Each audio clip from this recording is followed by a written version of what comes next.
short video now on the water heating system. So what you have is at the front here, under this bunk, you'll find just there's your 10-litre water heater. Now this is more like a kettle, it's not instant. It's more storage of water, and then it heats what's inside exactly like a kettle.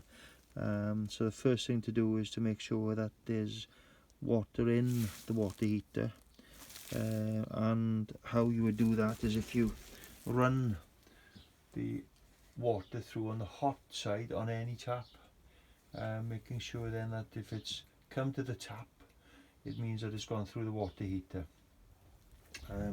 What you've also got then is there's your drain off, and then that would lift up. Oh, let me get there. That would lift up. So if that's in the up position, you can hear it draining off. It's draining off through a pipe which is attached to the base of that drain off valve there. So make sure that's in the horizontal position, and that's all you do. Just close that down. Is you've got another switch very similar to the other one, but this one now says Ultrastore. So that's the water heater control on gas, and that's all you have to do then if you want hot water on mains, is flick the switch, on comes the light, and you have that then as the old immersion system, which will then heat the water heater.